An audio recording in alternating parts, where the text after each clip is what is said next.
So I talk about bauxite. If Chinese can go to Guinea and take bauxite, one vessel, when it gets to China, from that bauxite, they make aluminium worth $100 million. Imagine if you have multiple companies doing that. When you look at it, Nigerians are so intelligent. The moment they see that it's possible, everybody runs into it. Within a short spell, you will see that Nigeria will now be a huge manufacturer of aluminum. From there, you can start thinking of all the other byproducts that can come from aluminum. Nigeria just tripped over a mountain of bauxite so rich it could pay for every kid's school fees, resurface the worst roads, and still leave change for suya.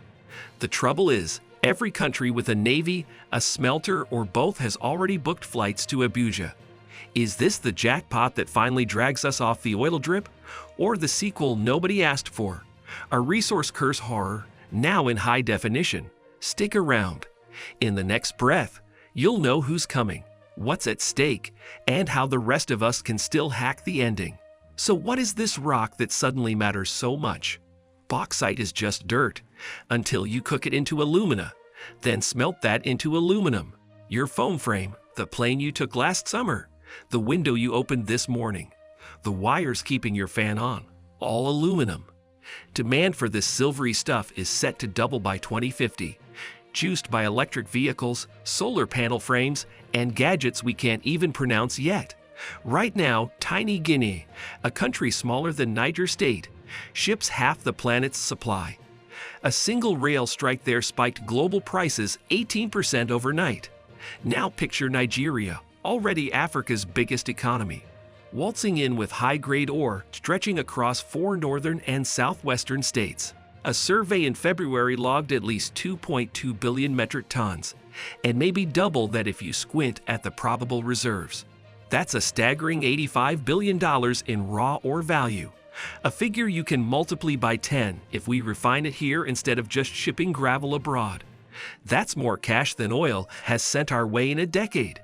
Suddenly, bauxite isn't just red dirt, it's a potential get-out-of-jail card for the entire economy. The discovery itself had no gushing well, no high-stakes drama, just a cadastral map and some stubborn geologists back in 2019. Chinese crews laying the Lagos-Ibadan Railway kept shredding their drill bits on unexpectedly hard red laterite. Samples were sent to the ministry, where they sat on a shelf, only to be yanked back into the spotlight after a coup in Guinea scared global markets. Then one leaked PowerPoint presentation hit the forums on Naraland with a bombshell title, "Nigeria Sitting on Trillions." Within 48 hours, London Metal Exchange prices hiccuped, Alcoa's stock jumped, and a junior minister was reportedly summoned to Asa Rock at 2 a.m. since then. Every fresh essay is marked classified, but the writing is on the wall. Locals in Osun, Ikiti, and Ondo are already seeing red tape labeled Reserve Corridor appear on their land. Plots that sold for 400,000 naira a hectare last year are now going for 4 million naira if there's a hint of bauxite. Farmers are being offered 2 harvests worth of pay to sign complex English contracts they can't read. It's the same old trick. Move fast. Get the folks out before they have a chance to Google what's really under their feet. With the secret out, the new actors are arriving, but they're reading from a very old script. France needs West African ore to keep its southern smelters humming. China needs it to feed the world's biggest aluminum sector. The US needs it for critical fighter jet alloys. The flags are different, but the playbook is identical. Beijing's banks are dangling cheap rail and port loans, with the condition that the offtake is locked in at 10% below market price. Paris offers technical aid that quietly hands French company Orano first refusal on any license. Washington sends USAID drafters who helpfully slip 100% foreign ownership clauses into our mining codes. Meanwhile, Geneva traders are wining and dining local chiefs, ready to flip exploration permits for a tenfold profit. We only need to look at Guinea to see the finale of this movie. 60 million tons of bauxite exported a year, while half its people still live on less than $2 a day, surrounded by toxic red mud lakes the size of Abuja and a political system plagued by coups on repeat. Nigeria has seen this film before. It was shot in the Niger Delta, with the flaring gas stacks, the Ogoni spills, and UNEP's $14 billion cleanup bill. If Abuja just hits replay, bauxite will become another curse word. The fine print of this deal is written in red mud. Open pit mining is brutal. It strips everything that photosynthesizes. For every 1 ton of ore extracted, 4 tons of precious topsoil are gone forever. The dust, carrying arsenic and cadmium, settles on everything. When the rain comes, it turns into an acid wash that assassinates cocoa and cassava crops. The refineries are even worse, pumping out twice as much toxic red mud as they do alumina. This sludge is stored behind massive earthen dams that break far more often than the cable news admits. In Hungary in 2010, 1 million cubic meters of sludge drowned entire villages. In Brazil in 2021, a similar disaster left 7 dead and a 200-kilometer stretch of river rust red. Nigeria's rainy season dumps 1,800 millimeters of water. If you stick one of those dams in the wrong valley, a single storm could buy you a nationwide humanitarian crisis. Clinics near Guinea's mines already log asthma rates triple the national average and blood aluminum levels at 30 micrograms per liter, 3 times the WHO limit.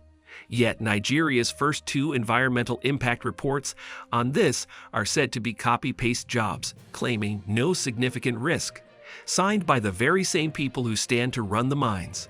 Regulation without enforcement is just very expensive toilet paper. But what if we could smelt our way out of this trap? Raw bauxite sells for about $45 a ton. Process it into alumina, and it's worth $300. Smelt that alumina into aluminum metal, and the price jumps to $1,200.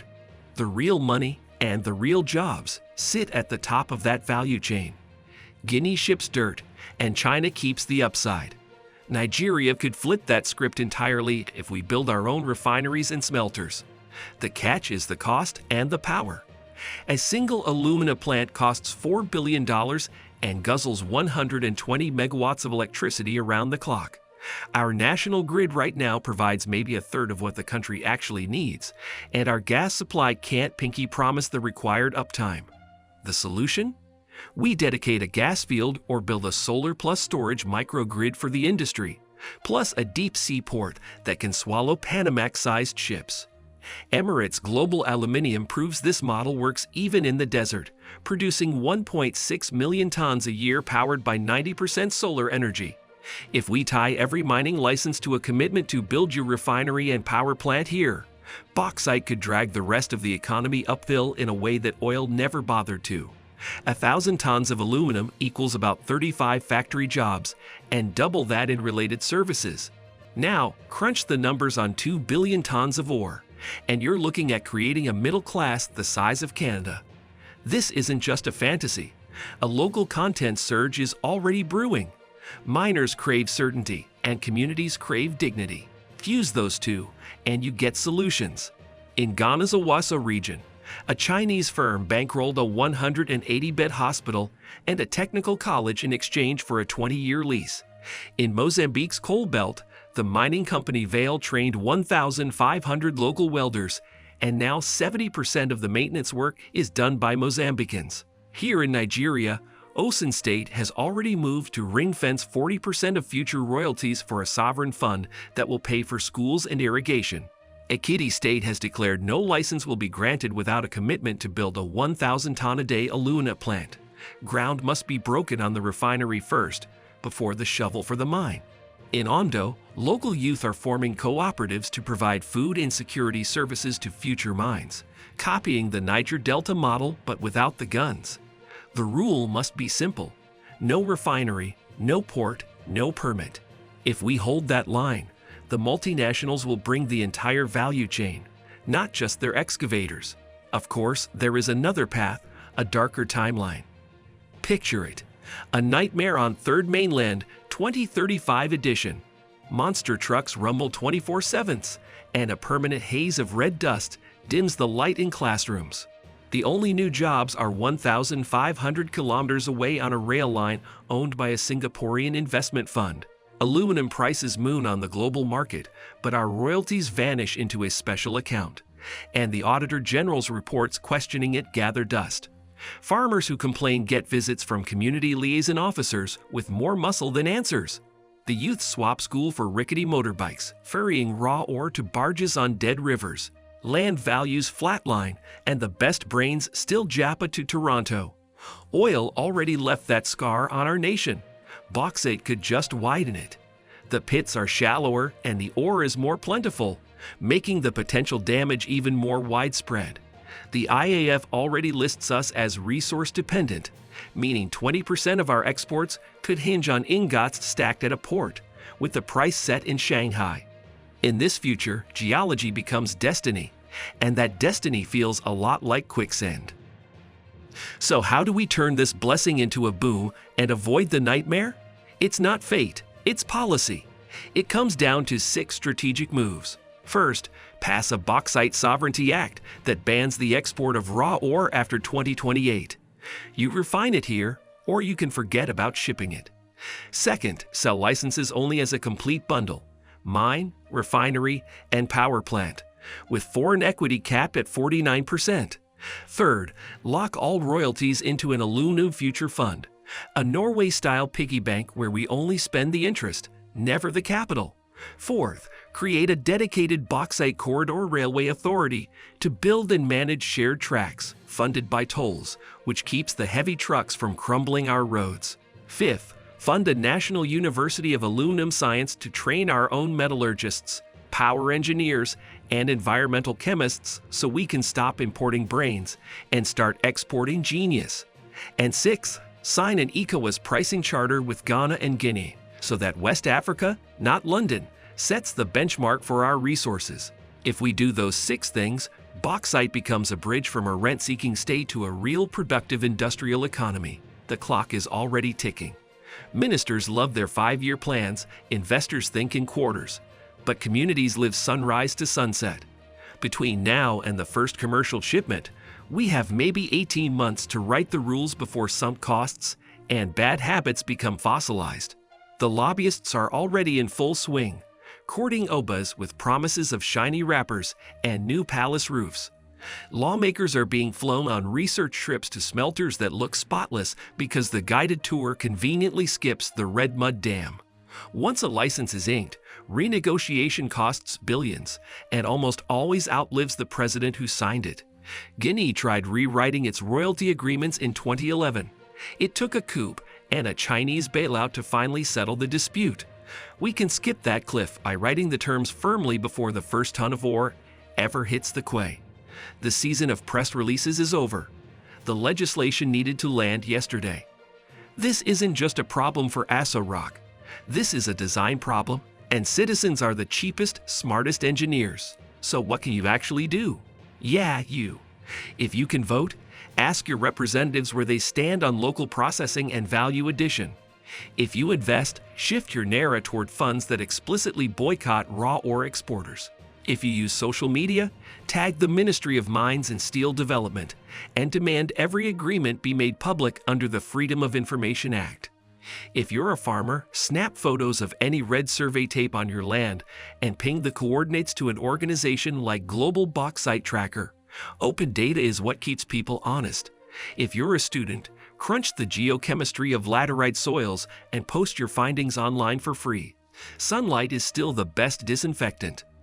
Ultimately, Nigeria is parked on a red hill that could either build a nation or bury another generation in dust. The bauxite isn't going anywhere. The choice is whether we remain the pit that feeds other people's factories or become the forge that shapes our own future. History rarely gives Africa a do-over. Oil came, it saw, and it left a mess. Bauxite is the sequel with a potentially better script, but only if we have the courage to write it ourselves. If we choose transparency, local refining, and majority ownership, then 20 years from now, our kids might be reciting the story of the aluminum miracle the way they study the Asian tigers. If we choose the old way, the world gets another cheap supplier, another poisoned valley, and another cautionary tale. The rock is mute. The noise we make now is what will decide whose voice echoes for generations to come.